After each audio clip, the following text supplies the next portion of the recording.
कुल देवता के शब्द से सभी लोग परिचित होंगे, क्योंकि हम जिस भी कुल में जन्म लेते हैं तो हमारे जन्म लेने का कोई ना कोई कारण होता है। हमने जिस कुल में भी जन्म लिया है, उस कुल में हमने निश्चित ही ये मान के चलिए कि किसी भी प्रकार के कार्य को अधूरा छोड़ा है, जिसे पूरा करने के लिए हमको इस कुल में पुनः भेजा गया है। हम कहाँ जन्म लेंगे, हम कैसे जन्म लेंगे और हमारे माता पिता कौन बनेंगे, शहर कौन सा होगा, ये सब कुछ कहीं अदृश्य जगत में डिसाइड किया जाता है। इसीलिए हम जिस भी कुल में जन्म लेते हैं, उस कुल के अधूरे काम को पूरा करने के लिए वहां पर आते हैं। हम देखते हैं कि अपने जीवन में बहुत सारे काम हम जब करते हैं तो कुछ काम को तो हम बहुत आसानी से सहजता से कर ले जाते हैं, और कुछ काम में बहुत सारी अड़चन और व्याधियां हमको देखने को मिलती हैं। इन सभी चीजों से बाहर निकलने के लिए और जीवन को सरलता से निभाने के लिए हमें कुल देवता की उपासना की भी सलाह दी जाती है।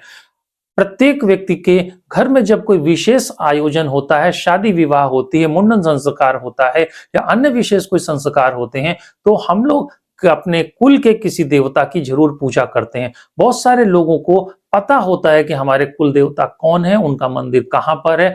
बहुत सारे लोगों के गांव में ऐसे देवताओं का मंदिर होता है जहां पर कोई भी घर में विशेष आयोजन हो तो उसकी पूजा वहां भेजी जाती है। तो हमें अपने कुल देवता की भी उपासना करनी बहुत आवश्यक है, ताकि हमारे रूट चक्र से रिलेटेड जो भी हमारे इश्यूज हैं, हमारे स्वादिष्ठान चक्र से रिलेटेड जितने भी इश्यूज हैं, वो ठीक हो सके। और आप मैक्सिमम देखेंगे कि लोगों का रूट चक्र और स्वादिष्ठान चक्र वीक पाया जाता है, उनके डिसीजन में प्रॉब्लम होती है, उनके कामों में व्यर्थ की बाधाएं होती हैं। ये सारी चीजों के लिए रूट चक्र और स्वादिष्ठान चक्र प्रॉब्लम करता है। और बहुत सारी जो शारीरिक व्याधियां भी हैं, वो भी इन्हीं दोनों चक्रास के आसपास की व्यक्ति के जीवन में देखने को मिलती हैं।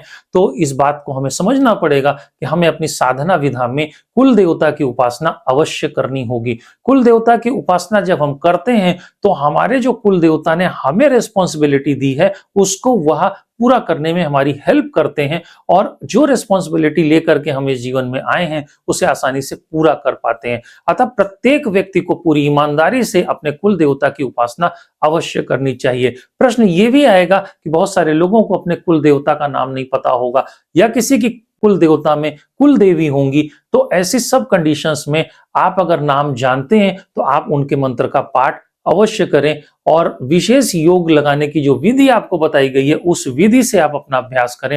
निश्चित जीवन में सरलता आएगी और आपकी व्याधियां कम होंगी, और अपने जीवन में आप सांसारिक यात्रा और सांसारिक उपलब्धियों को प्राप्त करते हुए आध्यात्मिक उन्नति को भी अवश्य प्राप्त करोगे।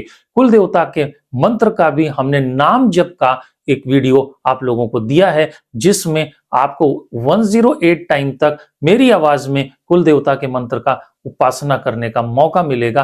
प्रत्येक साधक को इसकी उपासना इस मंत्र के सहयोग से अवश्य करनी चाहिए, और जैसे ही आप इस उपासना को शुरू करेंगे, आप जीवन में सरलता, आनंद और व्यवस्थित व्यवस्था को देख पाएंगे।